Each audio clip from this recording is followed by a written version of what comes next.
Dreams are the seeds of action. We'd all do well to remember that. A single-handed race around the world. I've already sent in my entry form. Are you serious? Alone on a boat for 9 months? You're either drunk or mad. Well, we should have another drink so that we can rule out madness. What was it like working together for the first time on a project like this? Lovely. Like I've wanted to work with Colin for a long time, but it just has never happened. So I was thrilled. Colin was first. You've been with it for some time. Yeah, I had been on board for it. I can't remember the timeline of anything, but Anyway, yes, I was. I joined because he was in it. I was like, that sounds good. I don't think. All right, that does sound good. No. The project sounded good to me because you were in it. Well, I didn't mean what I was saying. No, thank you. No, but it is one of those things we would say that, wouldn't we? I've always been dying to work with, and if we, even if we didn't like each other, we'd probably have to sit there saying we did. But it happens to be true. I was, I was over the moon when I heard Rachel was going to be doing this. Have you ever done anything like that before? That's the point. If I can do it, then so can the bloke who stares at the horizon. If I'm putting in the money, what are you putting in? Everything else. I fooled myself into thinking we were just building a boat. I didn't think I'd actually have to watch you sail away. That's what boats do. Promise me you'll come home. Any sane man would want to pull out of such an endeavour. Leave your doubts with us here on the shore. Good luck, Daddy! Take your dreams out to sea. What kind of an impact does that have when you're filming in a place like Teignmouth? Does it bring more to your portrayal of your characters? Well, it's extraordinary to me in that this was where this story had actually taken place, and seeing the footage from the time and the recreation of it. It seemed extraordinary that your boat was leaving. It was a kind of recreationist moment, I found that very moving, and I don't feel Teignmouth it hasn't been. It's not massively built up. It looks pretty similar to me, doesn't it? It looks exactly as I would have imagined.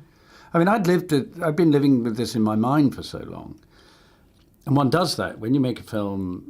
Particularly if it's got under your skin, as this has. You're on an imaginative journey all the time. You're sometimes up at night with it, projecting yourself somewhere. You don't often get to go to the real place. You get to go to a film set or a reconstruction or something that looks a bit like. And so there's something just, whether it's going to end up helping your performance or not, I don't know. But it to actually go and walk the streets that you've imagined, seen in the documentary, seen pictures of, is thrilling. And you do start to feel like you're a bit more authentic and you can own it a bit more. And also, I mean, you can't not love Devon. It's just sometimes you can do a wonderful film in a really awful place. It's just a good fortune for it to be Devon. A great deal of pressure falls on the man alone on a boat. The sea shows no mercy. Where are the leaders? 3,000 miles ahead. If I go on, my chances of survival would be 50-50. If I turn back, I face certain ruin. I can't go on, and I can't go home. So where else is there? I'm here. What if I tell them I'm here? Well, you mentioned the word authenticity there. I wondered what was the preparation for the sailing sequences, because clearly what Donald Crowhurst went through was unbelievably inspiring, also very harrowing and very arduous as well. So what was the prep that was involved in those sequences? Cobbling together whatever I could in the time I had. I mean, there's no way really I was going to learn the kind of sailing that he could do in the time I had, even if I was naturally talented at it, which I am not.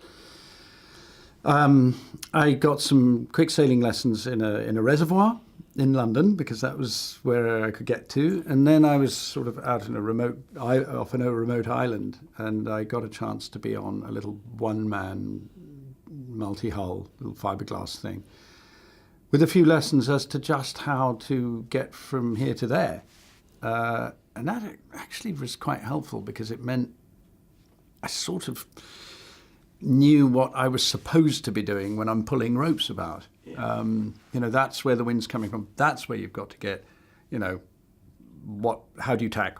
What do you do with your boat? So at least I sort of knew what it meant when I was posing on the boat. There was always somebody nearby ready to point out where that look like an amateur or that you'd never do that. So it was a mixture of all of those things, really. In the end, we are faking it. I was faking it. This week, Donald Crowhurst has been posting some remarkable speeds. What do I do now? A new single-handed record! I'm out here alone! I thought I could play the game better. Rachel, were you pleased that the majority of your scenes took place on dry land? I mean, that's just the story that we were telling Claire. Have you sailed? Said, I have a bit, yeah. My friends married a man from Maine who was a boat builder, and he built a trimarine. And I went to stay for a bit near. We joined them when they. Anyway, so I slept in the kitchen turned into a bed. So somehow. you have more experience than I do. Oh no, but I didn't do any of the. I just. You didn't pull. I didn't. You didn't raise sails. No, I didn't do the actual mechanical stuff. But I experienced the small boat at sea feeling. But yeah, I didn't know how to do anything useful. Donald Crowhurst wanted to be famous. Now he's about to be. We had a hand in this. We put pressure on the man. We're always connected, no matter how far apart we are. Tomorrow, and every day after, my children will still need their father. And I will still need my husband. Life must be lived.